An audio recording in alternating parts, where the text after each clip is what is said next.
Welcome to pin point friends once again. आज मैं फिर से एक बार आप लोगों के सामने निफ्टी का एनालिसिस लेके आया हूं। आने वाला हफ्ता में निफ्टी में क्या हो सकता है, क्या क्या पॉजिटिव और क्या क्या नेगेटिव पॉइंट्स देखने को मिल रहा है, इसी के चर्चा के ऊपर आऊंगा। पर इससे पहले आप लोगों को मेरा यही रिक्वेस्ट है, आप लोग वीडियो को लाइक कीजिए, शेयर कीजिए और चैनल को जरूर सब्सक्राइब कीजिए।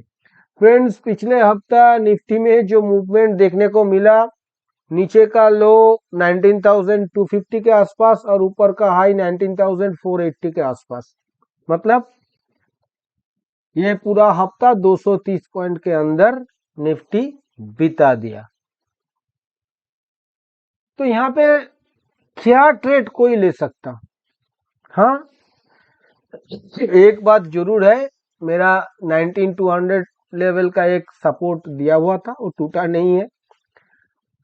आज मतलब फ्राइडे के दिन ये 250 के आसपास एक मौका मिला बाई करने का, और एक मौका सोमवार के दिन ही मिला था। उस दिन भी 260 के आसपास लो बनाया था, 257 का शायद। तो ये फिर भी वो 200 से 50-60 पॉइंट ऊपर ही है, 200 के नजदीक नहीं है। जो भी है, तो इतना सा ही बाय ऑन डिप्स का मौका मिला है। सोमवार वो लो बनाने के बाद करीब 200 पॉइंट ऊपर में रैली, और आज लो बनाने के बाद करीब 100 पॉइंट ऊपर में रैली देखने को मिला है। इसके अलावा ये हफ्ता में कुछ भी नहीं हुआ। देखिए, यहाँ पे मैंने दिखाने का कोशिश किया है, आप लोग देख पा रहे हैं, एक चैनल ड्रॉ किया हुआ है जिस जिस चैनल के अंदर प्राइस ऊपर में चल रहा था। अभी उस चैनल को नीचे काटा है, नीचे काट जो प्राइस जा रहा है वो भी एक चैनल के अंदर से ही गुजर रहा है, और बहुत ही नैरो चैनल के अंदर गुजर रहा है। और फिलहाल ये उसी चैनल के मझोले हिस्से में है, ना ऊपर की तरफ ना नीचे की तरफ। तो हो सकता है आने वाले दिनों में ये एक बार इसी चैनल का निचले हिस्से में भी जा सकता है, एक बार ऊपरी हिस्से में जा सकता है। पर देखने वाला बात यह है कि ये जो प्राइस रैली किया था, बहुत तेजी में रैली कर दिया था ऊपर में, 16,800 से एकदम 20,000, 3-3.5 महीने के अंदर ऊपर चला गया, 3200 पॉइंट का रैली कर दिया। और वो भी बीच में एक आधा 300-400 पॉइंट का करेक्शन दिखा के। अभी अगर ये कोई सीरियस फॉल करना चाहेगा तो मेरा मतलब प्राइस को तो वो शो करना पड़ेगा। देखिए, ये टॉप लगा है 20 जुलाई को, और आज है 18 जुलाई, 18 अगस्त। 20 अगस्त को छुट्टी है, मतलब एक महीना से ये टॉप बनाने के बाद नीचे की तरफ जा रहा है। पर सच प्राइस में कोई मेजर करेक्शन देखने को नहीं मिल रहा है। सिर्फ मतलब ये हो सकता है ये ऊपरी हिस्सों में एक डिस्ट्रीब्यूशन चल रहा है, हो सकता है ये रेस्ट ले रहा है, फिर दोबारा वापस हाई को रिक्लेम करके ऊपर की तरफ ब्रेकआउट कर दे। मैं ऐसा क्यों कह रहा हूं, दोनों प्रोबेबिलिटी ओपन क्यों रखना पड़ रहा है? या अगर प्राइस को नीचे जाना होता तो एक महीना टाइम लेने के बाद भी ये 50 एसएमए को तोड़ नहीं पाया क्लोजिंग बेसिस पे। पहला बात, जहां से ब्रेकआउट किया था 18,900 उसको भी रिटेस्ट नहीं किया। 4-5 गैप जो छोड़ा गया था 18,200 के आसपास तक, एक भी गैप फिलअप नहीं हुआ। वहां पे डेली गैप है, वीकली गैप है, मंथली गैप है, किसी भी गैप को फिलअप नहीं किया गया, अभी तक बरकरार है। वहीं पे देखिए बैंक निफ्टी का इतना सपोर्ट मिला, बैंक निफ्टी ऊपर से अगर आप देखिएगा करीब 6% से ज्यादा टूट गया था।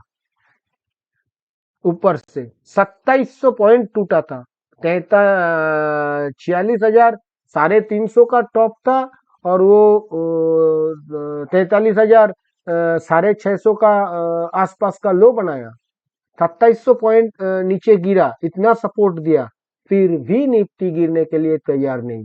किसी दिन रिलायंस इसको बचा रहा है, तो किसी दिन आईटीसी, तो किसी दिन अदानी, चल रहा है मामला। तो किसी दिन आईटी आके, आईटी काफी रैली किया, आईटी आके बचा रहा है। मतलब निफ्टी गिरने नहीं चाह रहा है और 4 हफ्ते में छोटा छोटा वीकली कैंडल बना रहा है।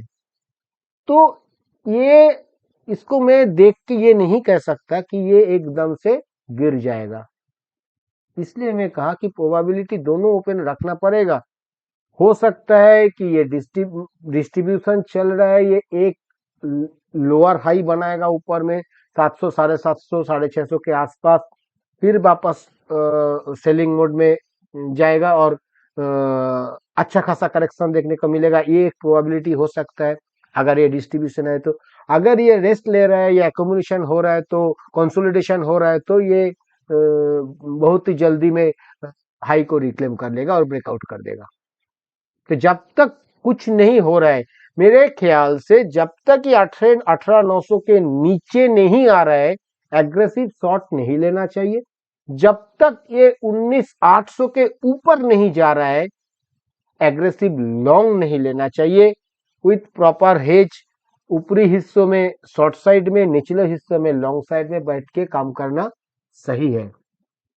वी फ्रेंड्स, जहां तक मैं चैनल का बातें किया है, जहां तक मूविंग एवरेज का जिक्र किया जाए, यहाँ पे देखिए डेली चार्ट के ऊपर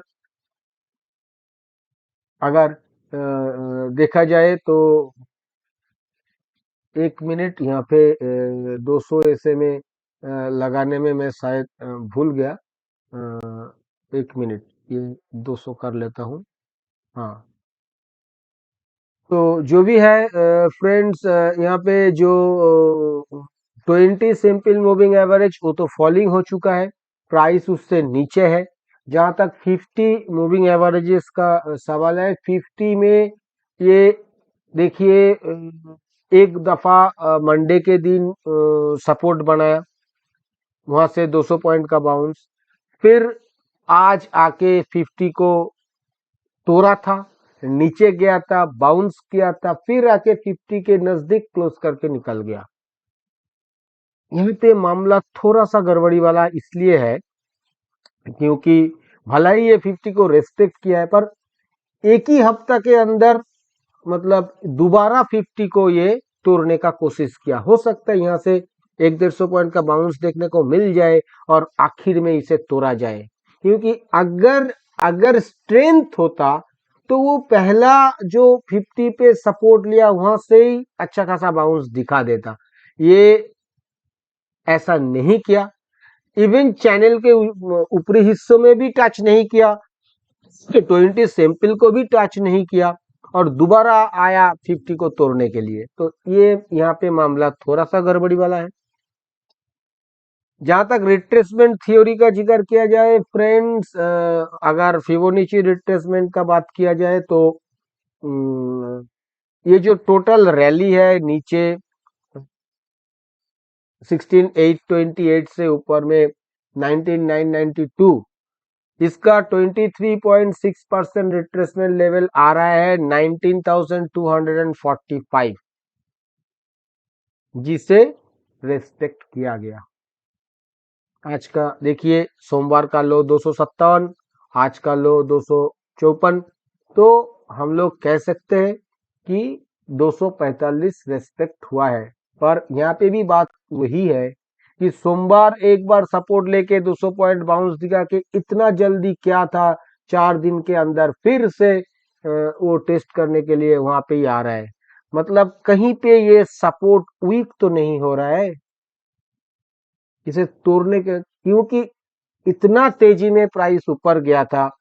अभी एक फोमो था, काफी सारा लोग पैसा नहीं लगा पाया, 17,000 से जो 20,000 का रैली हुआ, उन लोगों का पैसा आ रहा है, इसके लिए इतना जल्दी में प्राइस नीचे की तरफ काट नहीं पा रहा है। ये एक कारण हो सकता है। तो अगर प्राइस को नीचे जाना है तो ये सब काट जाएगा और प्राइस नीचे भी चला जाएगा और मोमेंटम भी आएगा। ऐसा छोटा छोटा कैंडल जिंदगी भर नहीं बनेगा। आप लोग कह सकते हो कि मेरा खुद का व्यू मतलब मेरा सोच क्या है। देखिए, मैं 6-8 हफ्ता पहले जहां था आज भी वहीं हूँ। 1% ना मैं हिला ना मेरा व्यू हिला। यहाँ से 22,000 का भी रैली हो जाए तो मैं लॉन्ग पे पार्टिसिपेट नहीं करूंगा। प्राइस है, कुछ भी हो सकता है, कुछ भी हो सकता है। 2008 में अगर चला जाएंगे, 2007 एंड में एस&पी का टॉप सितंबर 2007 में बन गया था। उसके बाद हमारा यहाँ स्टोरी क्या चलाया गया, हमारा ग्रोथ स्टोरी अलग है। We are different. यूएस गिर रहा है, यूएस के वजह से हम लोग कभी नहीं गिर सकते। आखिर रिजल्ट क्या है आपको पता है, सबको पता है। 4 महीना ऊपर रहा, जनवरी 2008 में टॉप बनाया, फिर वापस गिर गया। पर एस&पी तो 2007 सितंबर में ही टॉप बना लिया था। और तो और सिर्फ इतना नहीं, उस वक्त का कहानी अगर देखा जाए तो कोई चार्टिस्ट अगर ढंग से चार्ट को एनालिसिस करे तो उसको ये देखने को मिलेगा 5500 5600 तक सब कुछ ठीक था। मतलब वहां तक का रैली ज्यादा से ज्यादा ठीक था, वहां से प्राइस गिरना चाहिए था। पर प्राइस क्या किया, प्राइस वहां से भी 15% ज्यादा रैली किया, 6300 तक लेके गया फंसाने के लिए, फंसाने के लिए। उसके बाद 2252 याद है आज भी वो दिन। मैंने उस एक स्टोरी बता रहा हूं, मैंने उस वक्त कुछ मेरा परिचित जन आदमी लोगों को मैं बताया था कि सेंसेक्स का बात मैं कर रहा हूं।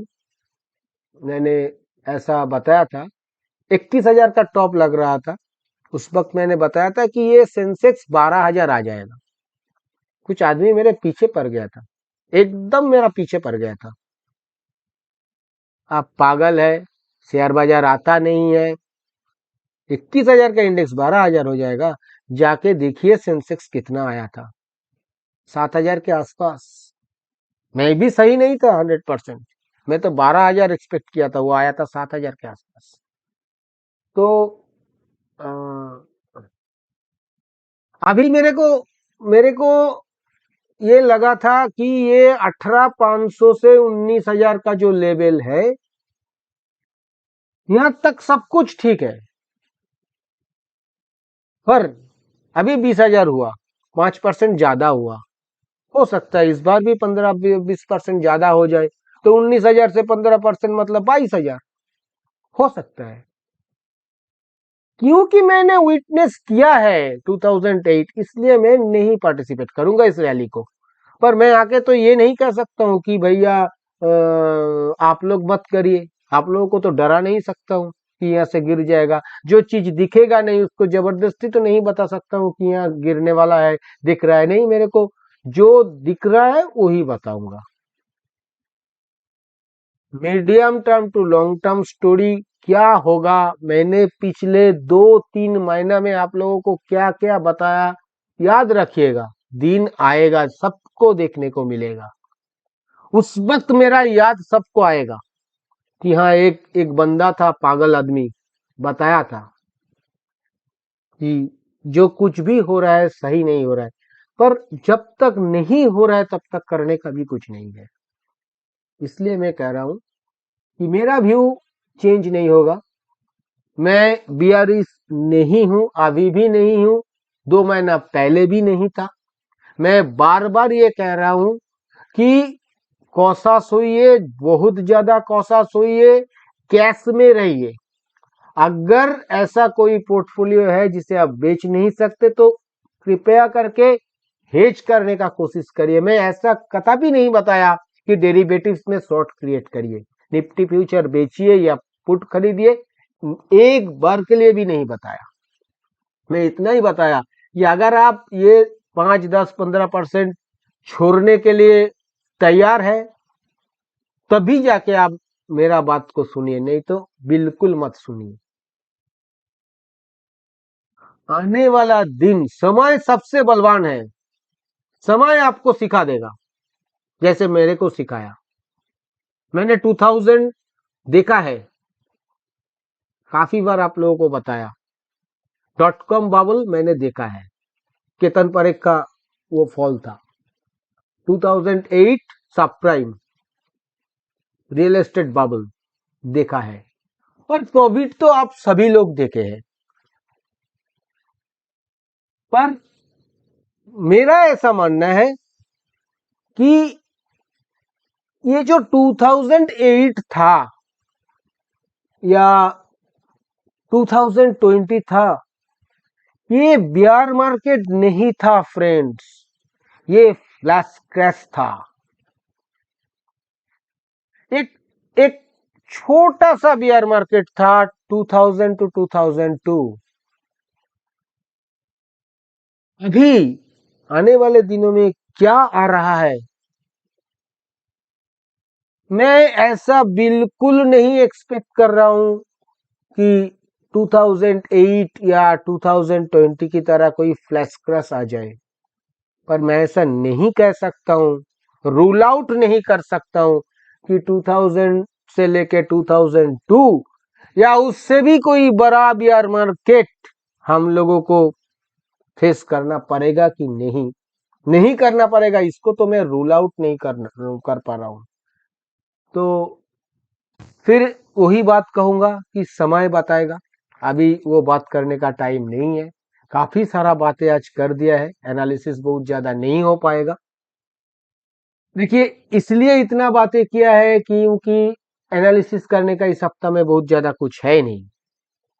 तो ये मोटा मोटा डेली चार्ट का बताया। इंडिकेटर खराब हो चुका है, सब मतलब एमएसीडी में डेथ क्रॉसओवर देखने को मिल रहा है, और काफी दिनों से, और ये अच्छा खासा स्प्रेड बना के फॉलिंग भी है। एमएसीडी लाइन, सिग्नल लाइन, और एमएसीडी लाइन माइनस टेरिटोरी में घुसने के लिए एकदम तैयार है। जहां तक अभी तक घुसा नहीं है पर तैयार है। जहां तक आरएसआई का सवाल है, 40 के ऊपर मुश्किल से बना हुआ है। अगर 40 टूट जाता है तो मोमेंटम नीचे की तरफ आ सकता है फ्रेंड्स, ध्यान में रखिएगा। फ्रेंड्स, अगर आप लोग हर रोज सुबह निफ्टी के ऊपर daily view free of cost लेना चाहते हो तो वीडियो के नीचे डिस्क्रिप्शन बॉक्स में एंजल वन का अकाउंट ओपनिंग लिंक दिया हुआ है। उसी लिंक के जरिए अपना अकाउंट ओपन कीजिए और अपना पहला ट्रेडिंग करने के बाद उसी ट्रेडिंग का स्क्रीनशॉट उसी वीडियो के नीचे डिस्क्रिप्शन बॉक्स में जहां एंजल वन का अकाउंट ओपनिंग लिंक दिया हुआ है उसके नीचे मेरा व्हाट्सएप नंबर भी दिया हुआ है। उसी व्हाट्सएप नंबर में अपना पहला ट्रेडिंग का स्क्रीनशॉट व्हाट्सएप कर दीजिए। इसके बाद हर रोज सुबह फ्री ऑफ कॉस्ट आपके पास भी निफ्टी का डेली व्यू पहुंच जाएगा। वीकली चार्ट का सवाल है फ्रेंड्स। वीकली चार्ट में जहां तक मूविंग एवरेजेस का जिक्र किया जाए, मूविंग एवरेजेस फ्रेंड्स 20-50 दोनों के ऊपर है। दोनों में गोल्डन क्रॉसओवर बना हुआ है, दोनों राइजिंग है, स्प्रेड बढ़ रहा है और प्राइस अच्छा खासा ऊपर है, कहीं पे दिक्कत नहीं है। जहां तक कैंडल स्टिक पैटर्न का सवाल है, बहुत ही छोटा छोटा कैंडल बन रहा है। दोबारा कह रहा हूं, कोई यहाँ पे कैंडल स्टिक एनालिसिस करके कुछ नहीं होगा। आज डेली चार्ट में एक क्या कहे उसको, डोजी बना है, एक स्पिनिंग बॉटम बना है, पर मैं उसका जिक्र इसलिए नहीं क्या कर रहा हूं क्योंकि हुआ ही क्या है। कई देर 2000 पॉइंट गिरा है कि मैं बता सकता हूं कि एक 3200 पॉइंट का रैली के बाद 61% 62% का रिट्रेसमेंट हुआ। अभी जाके वहां पे एक स्पिनिंग बॉटम बन रहा है। अभी तो 23.6% ही हुआ है। किसको पता है ये स्पिनिंग बॉटम का लो काली नहीं कट जाएगा, इसलिए मैंने ज्यादा उसका जिक्र नहीं किया। जहां तक ट्रेंड लाइन का सवाल है friends, long term trend line जिसे काट के ये नीचे चला गया था, पर उसके बाद काफी कोशिश करने के बाद डिसाइसिवली ये जून एंड में उसी ट्रेंड लाइन को ऊपर की तरफ काट के अच्छा खासा रैली दिखा, वापस फिर से एक बार उसी ट्रेंड लाइन को रिटेस्ट करने पे आ गया है और आज उसी ट्रेंड लाइन के सपोर्ट पे बंद करके गया है। हो सकता है यहां से एक माइनर रैली ऊपर की तरफ देखने को मिले, फिर अगर प्राइस को नीचे जाना है तो उसके बाद ये इसे तोड़ दे। फ्रेंड्स, जहां तक वीकली इंडिकेटर का सवाल है, वीकली इंडिकेटर में एमएसीडी लाइन फॉलिंग हो चुका है, सिग्नल लाइन अभी भी राइजिंग है, डेथ क्रॉसओवर नहीं बना है, बहुत ज्यादा कुछ खराब नहीं है। जहां तक आरएसआई का सवाल है, आरएसआई वीकली आरएसआई 60 के ऊपर 62 पे बना हुआ है, खराब नहीं है, ठीक ठाक है। अगर प्राइस घूमना चाहे तो घूम सकता है, मोमेंटम भी आएगा, क्योंकि 60 के नीचे जब तक नहीं जा रहा है तब तक नीचे का मोमेंटम नहीं मिलेगा। जहां तक फ्रेंड्स ऑप्शन चेन का सवाल है, ऑप्शन चेन ज्यादा कुछ दिखने का है नहीं। 19,300 पे क्लोज हुआ है, 19,300, 400, 500 देखिए, हर एक कॉल साइड में अच्छा खासा वाई जेनरेट हुआ है। 300 में भी 1 लाख के आसपास, 400 में भी 1,35,000 के आसपास, 500 में भी करीब 55,000 के आसपास। वहां पे पुट साइड में भी 300 के पुट में करीब 92,000, 200 के पुट में करीब 88,000, 100 के पुट में करीब 24-25,000 वाई एडिशन देखने को मिल रहा है। मतलब लोगों को ये आदत पड़ गया है कि शायद ये बड़ा कोई मूवमेंट हो ही नहीं सकता है, इसलिए दोनों तरफ स्ट्रैडल स्ट्रैंगल अच्छा खासा बेचा जा रहा है। याद रखिएगा फ्रेंड्स, याद रखिएगा, ये ऑप्शन सेलर्स बाजार को खा लिया है पिछले कुछ सालों से।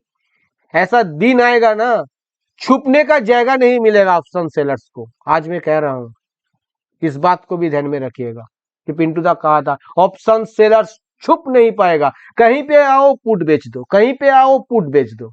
कॉल तो ये लोग ज्यादा बेचते नहीं है, अगर कॉल ज्यादा बेचते तो बाजार ऊपर नहीं जाता। तो कहीं पे आओ पुट बेच दो, नहीं चलेगा, सब कुछ लेके जाएगा, साल का कमाई घंटे में लेके जाएगा। याद रखिएगा, आएगा दिन आएगा, याद रखिएगा। तो फिलहाल जो बिल्डअप बना है उसको देख के लग रहा है कि फिर से एक नैरो रेंज वाला हफ्ता का इंडिकेशन ये दे रहा है। न्यूट्रल ऑप्शन चेन है, पर ये भी याद रखिएगा, अगर किसी भी तरफ मोमेंटम आ जाएगा, काटने पे मजबूर होना पड़ेगा, तो अच्छा खासा उस साइड उस डायरेक्शन में चल जाएगा। शायद ऊपर की तरफ भी हो सकता है, नीचे की तरफ भी हो। फिलहाल न्यूट्रल ऑप्शन चेन है। फ्रेंड्स, अभी मैं आऊंगा कंक्लूजन के ऊपर। कंक्लूजन के ऊपर आने से पहले मैं आने वाला हफ्ता के लिए सपोर्ट और रेजिस्टेंस का जिक्र करूंगा। आने वाला हफ्ता के लिए जो पहला सपोर्ट देखने को मिलेगा वो 19,185, दूसरा सपोर्ट 19,050 और तीसरा सपोर्ट 18,900। ऊपर में पहला रेजिस्टेंस जो देखने को मिलेगा वो 19,500, दूसरा रेजिस्टेंस 19,650 और तीसरा रेजिस्टेंस 19,800। जहां तक स्ट्रेटेजी का सवाल है, किसी भी डीप पे बाय ऑन डिप्स किया जा सकता है 50 to 60 पॉइंट्स के स्टॉप लॉस के साथ, 100 to 120 पॉइंट्स के टारगेट के लिए। किसी भी रेजिस्टेंस काटने के बाद ब्रेकआउट बाय लिया जा सकता है 25 to 30 पॉइंट्स के स्टॉप लॉस के साथ, 70 to 80 पॉइंट्स के टारगेट के लिए। जहां तक सेल ऑन राइज का सवाल है, किसी भी रेजिस्टेंस लेवल के नजदीक या किसी भी उछाल पे जहां पे बाजार रुक जाता है, उछाल देने के बाद कम से कम 1 घंटा रुक जाता है, वहां पे सेल ऑन राइज किया जा सकता है 50-60 पॉइंट के स्टॉप लॉस के साथ, 100-120 पॉइंट के टारगेट के लिए। जहां तक ब्रेकडाउन सेल का सवाल है, ब्रेकडाउन सेल बिल्कुल लेना चाहिए किसी भी सपोर्ट लेवल टूटने के बाद, 30-40 पॉइंट स्टॉप लॉस के साथ, 70-80 पॉइंट के टारगेट के लिए। फ्रेंड्स, मैंने आप लोगों के साथ इस वीडियो में जो भी चर्चा किया है ये सभी मेरा खुद का एनालिसिस के ऊपर लिया हुआ मेरा पर्सनल व्यू है। ये एब्सोल्युटली एजुकेशनल पर्पस है, क्योंकि ये कोई बाय सेल रिकमेंडेशन नहीं है और मैं भी कोई सेबी रजिस्टर्ड एनालिस्ट नहीं हूँ। इसलिए इसके ऊपर किसी भी रियल ट्रेड लेने से पहले आप अपना खुद का फिनेंशियल एडवाइजर का सलाह लेके ही रियल ट्रेड लीजिएगा। और अगर वीडियो आप लोगों को पसंद आया तो वीडियो को लाइक और शेयर करना मत भूलिए। थैंक यू दोस्तों, हैप्पी ट्रेडिंग।